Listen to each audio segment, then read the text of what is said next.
Hello everybody, it's Danny and Wanda back from Deepsouth Homestead. Well guys, the day has come. We are now processing the Danny corn, getting it ready to put into the freezer so that we can get it ready to put on the market for the seeds. Now what I'm doing is all these here that's in the old antique corn dryers, they're dry. And what I'm doing is I'm just going in and I'm pulling one of these ears off, like this here, and I'll just kind of show you a little bit about the process that I do. I have a bucket here. Now this is for the chickens. Now I don't keep any of the seeds for planting from around the bottom here. And will they grow corn? Yes, they'll grow corn. It's not that they won't grow corn. It's just that I use equipment to do my planting with, and I like long flat seeds because they tend to work better than these little short round stubby seeds here. Plus, if you've got any insect issues, it's usually right around the bottom or right around the top up here. Now don't keep the top for anything, I give that to the chickens. So I throw that in there and then I slide my pan over. My Danny corn, usually around it, a lot of people go, how many rows of corn's on it? Well, mine ranges between 12 and 15. Now this one here, we can start with the dark colored one. It's 1, 2, 3, 4, 5, 6, 7, 8, 9, 10, 11, 12 on this one. They range between 12 and 15. 12 being the most common, but occasionally if it's a really large ear, I do get 14 or 15 out of it. And then I just take my thumb, and this corn it likes to hang on real good, so you got to kind of push pretty hard on it to get those first 2 rows going there. Now once you get the first 2 rows broke loose, the rest of them come loose pretty easy. And then this is, this is what you end up with, is big pretty seeds like this. And by doing it by hand like this, I also can watch, and if I start running into anywhere that I see where insects is eating into it or anything like that, I usually can see it and I can stop and I can take those seeds out of it. Now, not to say that there won't be some that'll escape into it, because there will be. And another thing, I'll mention this to you while we're at this point. Almost all my cobs now are red. I've only found out of I think I've done like 15 or 16 or something like that. I've only found 1 real white one and 2 that's kind of partially white. This year, they're all red on it. Now, also, while I'm doing this, I look for alpha toxin. Now, alpha toxin is a poison that's created by a mold that gets in your corn, and I very seldom ever have anything like that. But occasionally, if it's been damp and rainy or something like that, and the corn didn't fall down in time, then it'll get real moldy. It'll be just like a gray mold growing all inside the corn and all, and I just throw those away. I don't actually use them. But then I just come along sideways. You can run it sideways in and you can just shell your corn right off. And then when I get to the top up here, I stop wherever the kernels stop being long at. I stop. And if you're going to have an insect issue, it's usually going to be right here at the top. Now this year, we've been blessed. We really didn't have any corn worm problems or nothing like that to eat into the corn and give us any kind of issues. We planted at the right times and got out of the cycles of most of the worms and the insects and stuff like that. And we did really good at it. Now, when I get through with this one here, I want to show you a couple of other things. Now, we do have a hand sheller that we can shell with, but being I'm going to be selling these for seeds, I don't want the burrs on the hand sheller damaging the kernels of corn. I would rather do it by hand. All the seed that I sell is done literally by hand. And they also make a thing that fits in the palm of your hand. It's a leather thing that's got a little burr on it. The Amish use it a lot, different people, to shell corn with. I have one, but there again, I don't want to damage it. Now this is the cob that we have left, and it's good 12 inches long, I suppose. And I leave the kernels around the top here, and I throw it in a 5-gallon bucket over there. And every day Ms. Wanda will walk out and she will throw several of them over into the chicken pen, and the chickens will peck around and get the kernels of corn off of the tops of it here for their diet.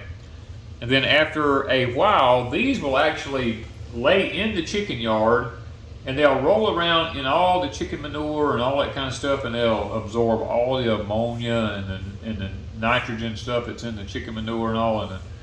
And then we will go in and rake all these up, and we can take them and store them.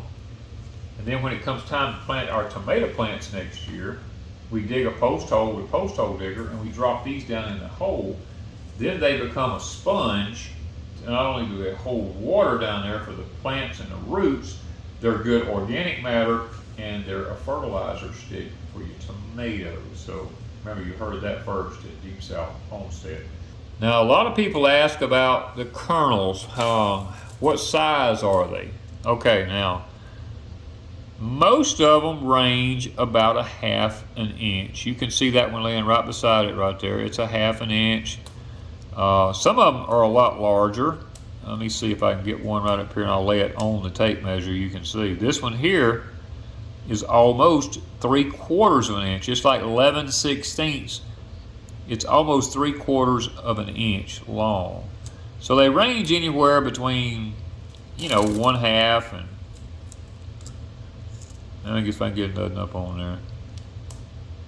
There we go, right there.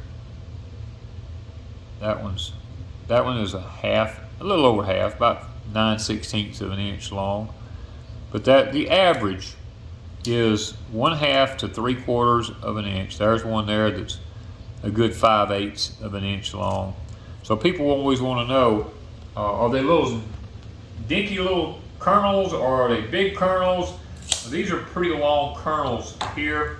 And now this is what I have right here so far. This is just, and that looks like a lot of seeds, it looks like a lot. But guys, what I do is I go through it and I pick out the ones that I want to sell for seeds. I like big, wide, long, flat seeds.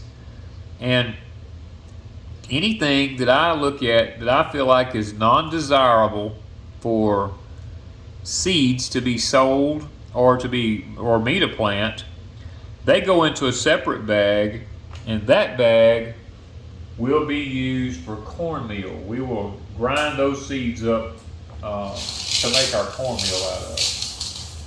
And you can see I have more of them here drying behind me. And we have them in the house because the air conditioner is running in the house, and the air conditioner, what it does in order to cool the house down is it pulls the moisture out of the house. And what it's doing is it's pulling all the moisture out of all this corn and making it dry really faster than it would outside, because we have extreme high humidity here where we're at. And if I hang them outside, the humidity, the night air and the humidity is constantly, they're absorbing moisture, and in the heat of the day it pulls it out. They're absorbing, pulling it out. If I leave them just sitting up in the house like this, then I can literally dry them in half the time that I do outside. So guys, keep your eyes on our Etsy store, because I'm going to leave these in the freezer for about 2 weeks. Well, it will be 2 weeks. I'll leave them in there for 2 weeks. Then I will take them out, spread the seeds out. I will let them acclimate to the temperature of the house here. And then I will go through them by hand at night when I have time, and I will begin to put them in packets. We probably will put them up on our Etsy store somewhere around the 1st of September. And by then, hopefully, I will have enough done that we can meet our quota that we will be having for the year. And I will be able to have everything pretty much lined out. We'll have all of our seed packs bought in and all of our envelopes in, labels and stuff like that. We'll have all that in so that we can begin to ship out. Now, the question is going to be asked, Do you sell it by the pound? The answer is no. We do not sell it by the pound. We sell it by the pack. And there probably will be a limitation per order on the number of packs that you can order, because we have so many hundreds of people who are interested in the Danny corn that we want to be fair to everybody so that they have an opportunity to purchase this year, because this year has been a really good year. If we get the rest of it out of the field before it gets too wet or something and ruins, then we'll have a decent year. But if something happens and storms come in and it gets wet and it messes it up, and this is all we have, then we have to take care of ourselves, and we try to take care of y'all, plus have our own seed to save for next year, stuff to grind for grits, cornmeal, corn flour. This is a dent corn. Let me mention that. It's a corn that I created over 30 years ago. It makes fantastic cornmeal, corn flour, grits, and I know the question is going to be asked, what color is it? All corn. It doesn't matter if it's the red, the yellow, the orange colored, the blue. It's white on the inside, or yellow, should I say. It's more yellow on the inside, but it will have a motley colored flecks in it. It won't be bright yellow. It will be kind of a colored yellow, if you want to use that term. But it does make fantastic grits and cornmeal and corn flour. Now the corn flour comes out almost all yellow because it's sifted so fine that you don't really get all those flecks in it. But now the grits and the cornmeal will have the red and the blue and the different tinges mixed in with it. So guys, I wanted to throw this little quick video up here to show you how I'm going about it, where we're at with the process. It does look like we're going to be able to sell some this year. We don't take pre-orders. We don't take people's names and put them on a list. It is a first come, first served basis. Wanda and I are run ragged like it is.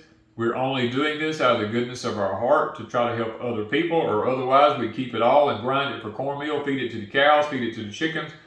But so many have requested the corn for the seeds that we thought we would bless everybody as much as we could, but we do not take lists where we go through it. We don't take emails and go through them.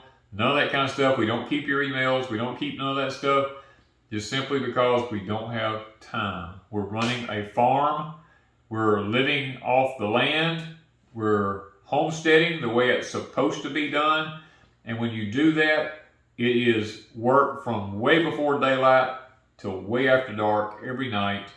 And there's very little time for anything else. So just keep that in mind.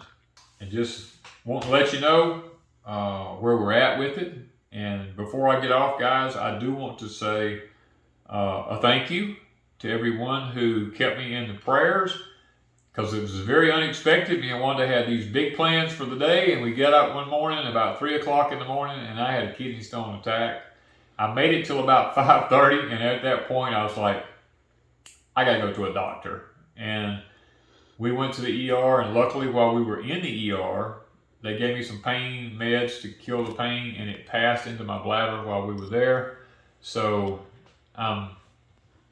it still hasn't exited the body yet, but we're praising the Lord for the fact that we're having some good results from it right now.